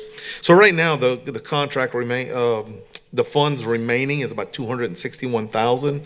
I know we're here tonight for asking for an additional $1 million. Again, that 261. If you go back and look at your gearbox project, if you lose a gearbox right now, you're basically out of funds for the project. Also, I think it's good to know that we did not just jump out and spend $2 million over 2 years. We actually made that last over a period of three and a half years. Just some pictures here. The gate repairs. Somebody had overextended the gates at Benham. That's on the water. That's your floodgates. We had to not only go down there and repair these gates, but we also put a limit switch there so this can never happen again. You have your new automatic transfer switch at Marvinboro Pumping Station, which will be the same, that'll be going in Sorrento shortly. The engine alignment, you see some of the pictures there from when we had the couplings and the drive lines out for alignment and repurposing. We had some barricade repairs. We had some barricades that stop your debris on the front of Marvinboro that we had to work over water to get those done. Talked about rebuilding the gearbox. That's a picture of it. And then, of course, there's your guy slinger coupling. Again, that guy slinger coupling took right at 8 months to engineer, design, and get up one end. And now that's a spare that's sitting on site right now. Some ventilation fans at Sorrento. Those were dilapidated. They had fallen off the building. We installed some new ones. The kill cooler repairs, very unique project. We actually had done these before the maintenance contract. We had done one of them, and I want to say from the day y'all issued bid to the day we performed the services was about 3 or 4 months overall. The last time we did one of these, we did it in 3 days. And here's just a final scene of saying working together to achieve one common goal of keeping Ascension dry. Any questions? Awesome. Yeah, Mr. Waggerspat, you up first. Yeah, I don't think I have a question for you more than I do for Ryan probably. So increasing this is just because of work you see coming up that we don't have additional? Right. If you all saw the contract balance is around 200,000. If we get one gearbox down, we're out of money. Yep. And we're about to go into the next round of alignment checks and vibration analysis and any maintenance that stem from that. This should cover us for the next year. Okay. And there will be an RFQ timeline coming back up in the next year or so, so we'll look at that point. But we got hurricane season coming up, and you just never know. And so, no, I'm just asking for clarification. And how far does the term is covered through? At the previous meeting, the term was extended. Yes, I think we got about 11 months left on the I thought we had. I just wanted to make sure. And then last question is this all budgeted? Do we need to do a finance? I did consult with Dawn and finance prior to making these items presented to you guys tonight, and well as the next one. They're all within budget. Okay. Thank you. All right, Ms. Casso. Thank you. Oh, thank you. What a great job. Thank you. We appreciate everything that you and those who work with you and for you have done. Appreciate it. Thank you. And if the chair will entertain a motion to approve, I will make that motion. We have a motion by Ms. Casso, a second by Mr. Lawler and Mr. Lambert. You good? As far as comment? Yeah, okay. Thank you. Mr. Lambert. Hey, appreciate you, man. Look, really appreciate you noticing the safe house for Henderson Bayou. What recommendation would you come up with as far as the safe house being attached, or, I mean, I know we're in the mobile home now off to the side, but most of these safe houses run across at an elevation. I think we need to be at least 14 or 15 feet. Mm-hmm. We definitely have to run it through some engineering, through the engineering contract to have them look over the documents before we did anything. We're proposing something of a metal building design for up to 150 mile-an-hour wind load on a concrete slab with a bathroom, a kitchen, and a sleeping area in it right now. That's what we're looking at. Sure. Thank you for recognizing that. But right now you have Mr. President, you got a comment? Yeah. So, Councilman Lambert, I think we're going to look for some grant money to build a suitable safe house there for sure. That's on our agenda of going out and seeing what we can do with some matching funds there. So that's certainly something that we're working on. Appreciate it. In the same area, what about Sorrento? I know Sorrento, we utilize the CCAN, as a office / Yeah, same thing as we continue those upgrades. Okay. We'll want to fit that into the planning, but those upgrades are currently going on right now. So, yeah, it's certainly being looked at as well. A few years ago, we actually did some remodeling of that CCAN, anchored it down to a concrete slab because what they had out there that they were working in was pretty bad condition. Right. So right now, it's as safe as what we get it there. It's air conditioned. There's a place to sleep, but it's at least safer than where it was. Yeah. Yeah, it's not exactly warm and fuzzy feeling when you walk in there to spend 3 or 4 days, And we actually remodeled the bathroom there as well. That was desperately needed. So, yeah, awesome. Good place to use the restroom. Well, real quick, thank you as well. Ron is y'all's biggest fan after, years of just taking 6-8 months for, and they really streamlined this process. And like you said, we can't wait 8-9 months for, our gearbox to come back. So, Right. And the main thing is preventative maintenance. That's where we need to move into that category now that we have the major issues fixed. Yeah, I work in the industrial field, and there's one thing that they emphasize is PM, PM. I mean, we shut down process units 2 PM, so. Mr. President? I just wanted to make a note, and this was obviously approved by the previous board, which we want to give kudos to. But, the saying is you live and die, we live and flood by these pumping stations. This is one of the reasons that when we look at a pumping station at New River in the Mississippi, is that O&M we're able to do like many other parishes cannot, and that's because of these guys. And we lean on them for their expertise in these pumping stations, even with the Sorrento upgrades. We're bouncing ideas off of them. What do y'all see here? What do y'all see in these designs? And they're helping us out with that. And so they're a huge help. But that maintenance of keeping these things running is key. And kudos to the previous board for getting these guys on board, because as fans of Ron's and fans of mine, assuming they're fans of y'all's, because they do a great job. Thank you.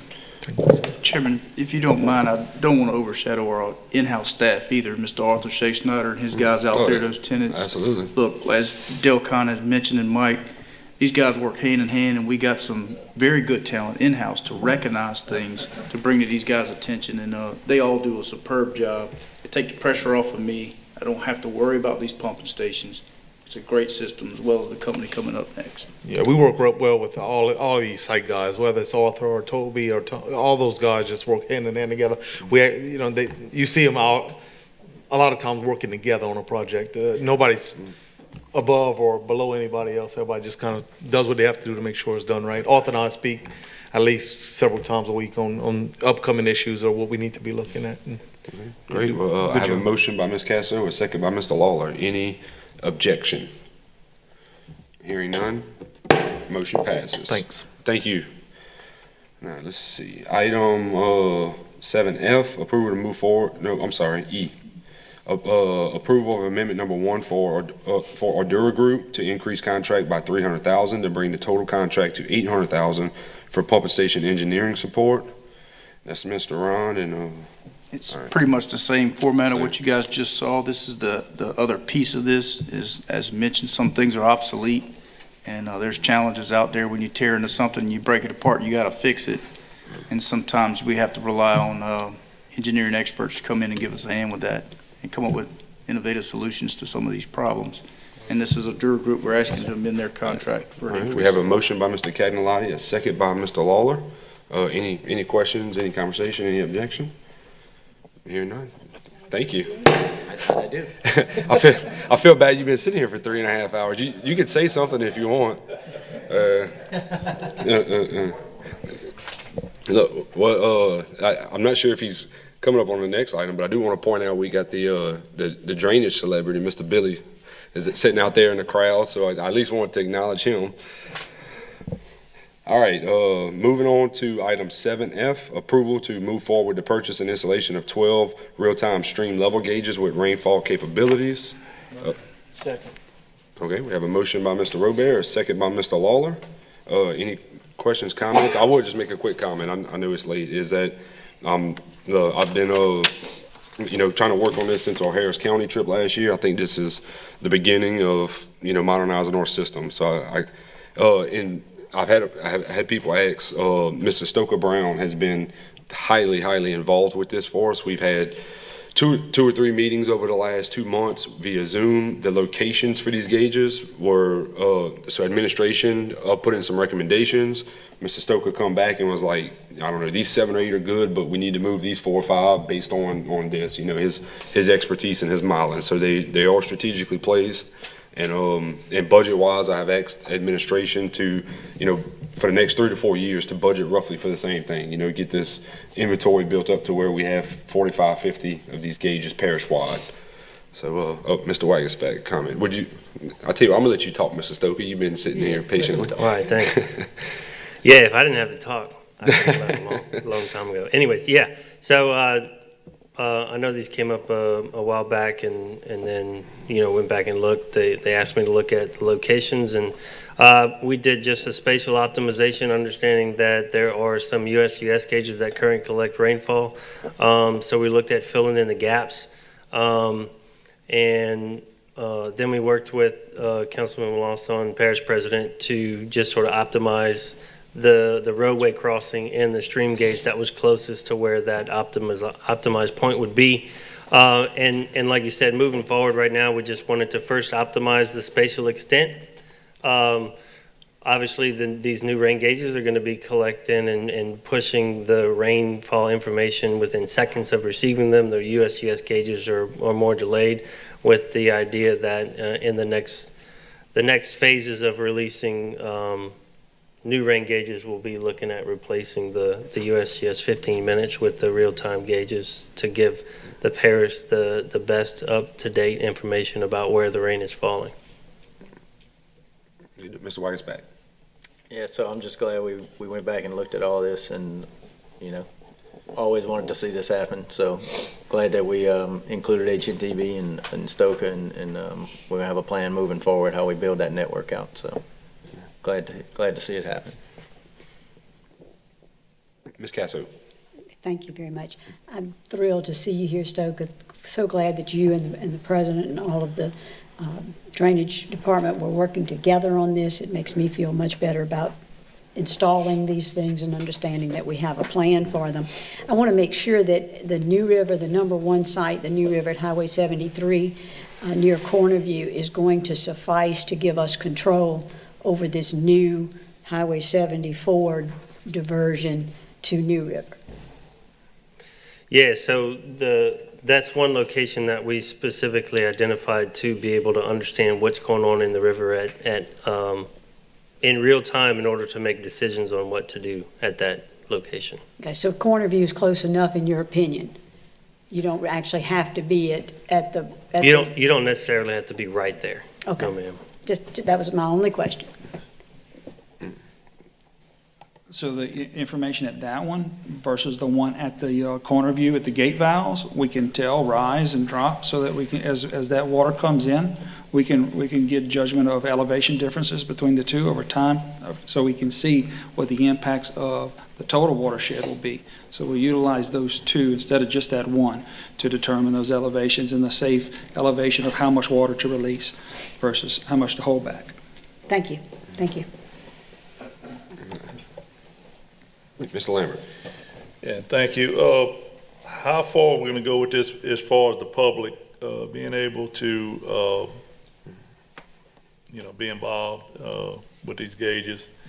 But just last year we had 7, 8 inches, 10 inches fall in different parts of the parish, and the biggest thing is getting the information out quick. And if we can say, hey, look, this event, it has this many inches in it.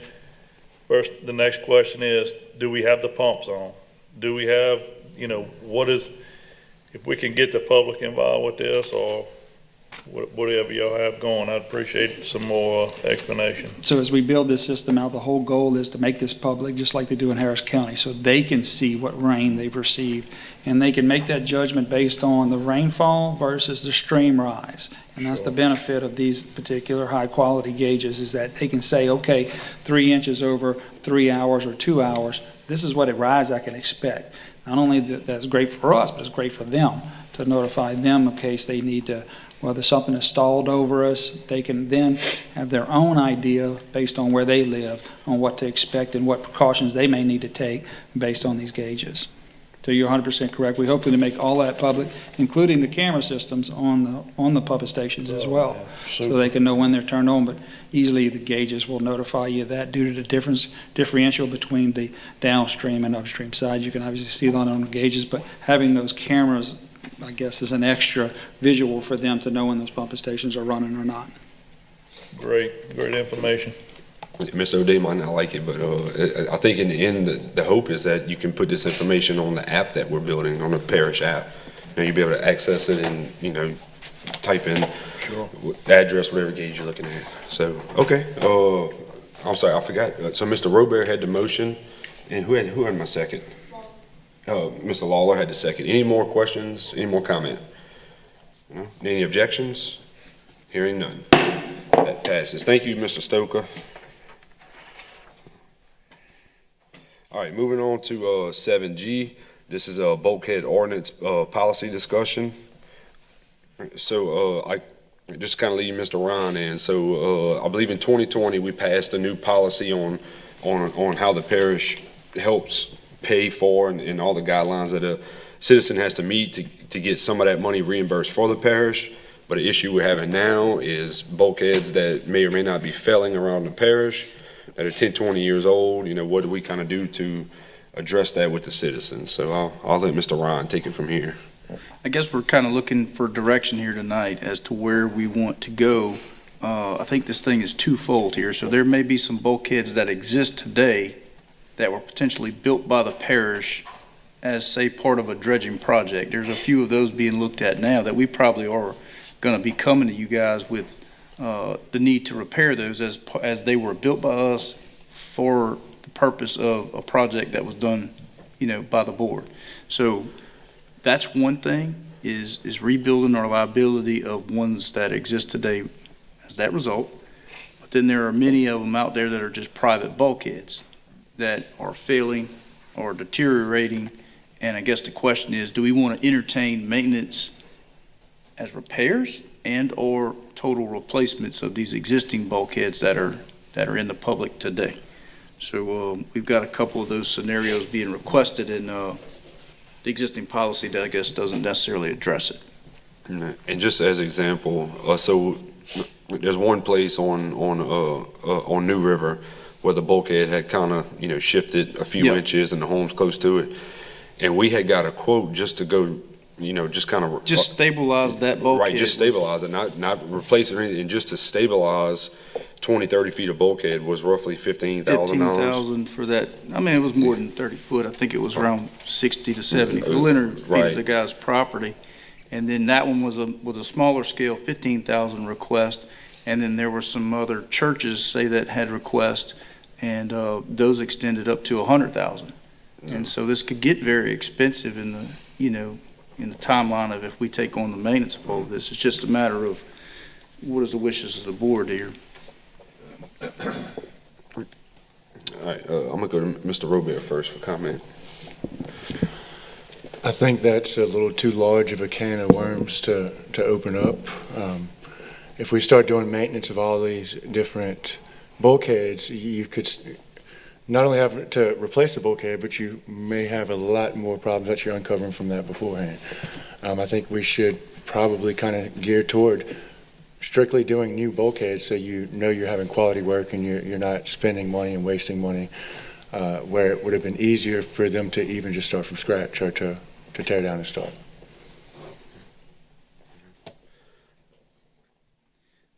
Mr. President.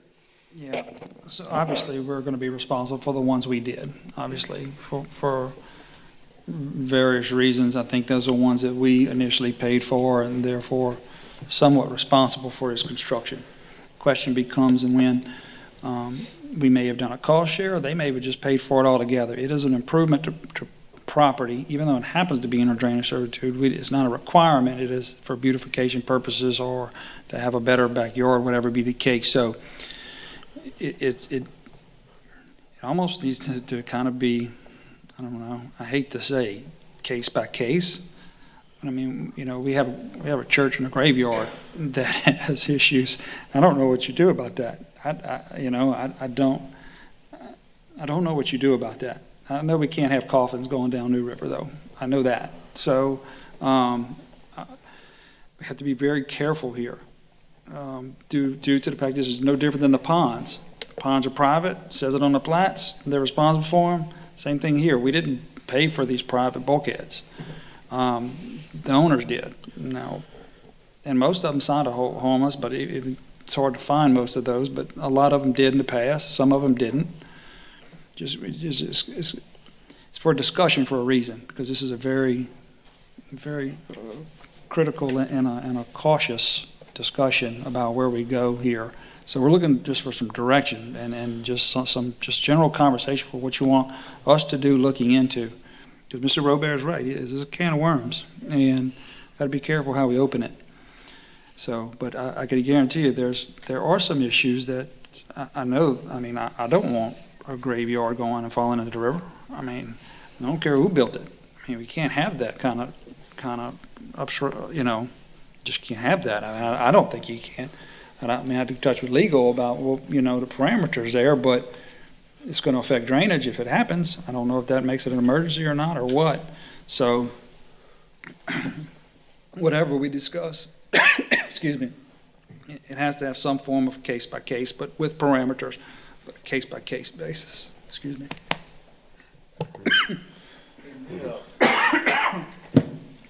Mr. Chairman, we have involved Jarrett with Hartman and looked at a few of these scenarios as well.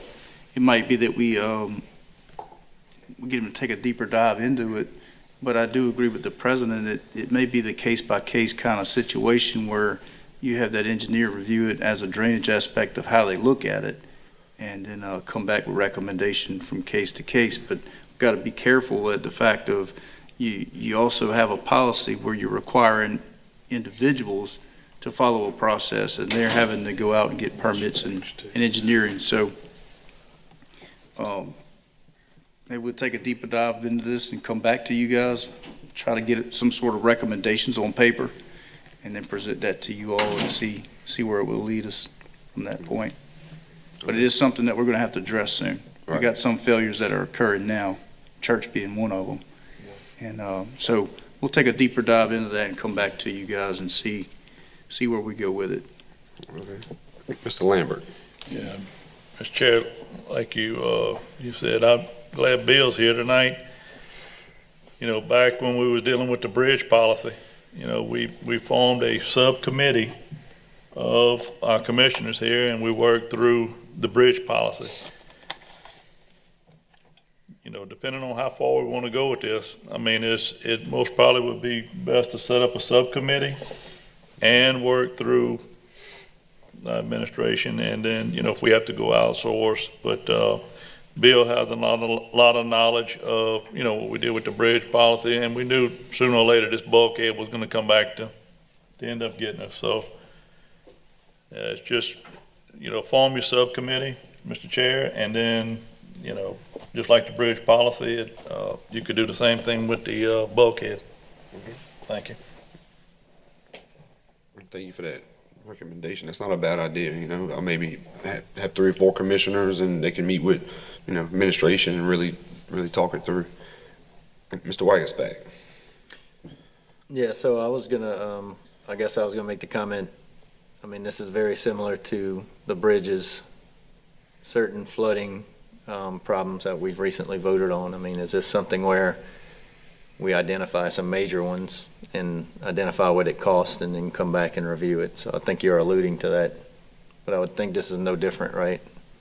Is it beautification? Is it something that we're going to be avoiding, some kind of drainage issue? So, I mean, I think it's, you know, we come up with some kind of ranking system maybe, and with recommendations from a subcommittee and the administration where we, I mean, it is case by case, but, you know, we kind of have some methodology to pick the important ones and the ones that are actually, you know, could affect things. So I support it. Ms. Casso. Yeah, I would certainly support the formation of a small subcommittee to make some determinations here, but I want to encourage everyone, you know, we don't have to reinvent the wheel here. Surely there is some place that's dealing with similar issues, and we could look at what others are doing and, you know, pull everybody back together and we would welcome a recommendation from a subcommittee, perhaps what others are doing, and we can enact something that would benefit our citizens and the parish. Ms. Cagnolati. Yeah, I just echo what Terry said. I was going to make the comment, just maybe Ron research other parishes. I mean, we're probably not the only ones that have bulkhead policies or bulkhead issues, so just a recommendation. Thank you, Mr. Chair. I would tell you, They have some Malosons in that graveyard, about 20 feet from New River. I won't be able to show up to the next family reunion if I catch them in the backyard. So, but if it's okay with the commission, maybe tomorrow I'll shoot out an email to commission, engage interest. 3-4 of us who feel like we have so much extra time that if we wouldn't mind coming in and sitting with administration for a couple of days and discuss it. So if that's good with y'all, Ron, on the path forward? Okay. Yep. Perfect. All right, if there's no other comment, I will entertain the best motion of the night. I got a motion by everybody up here to adjourn. And a second. Good night, everyone. Thank y'all.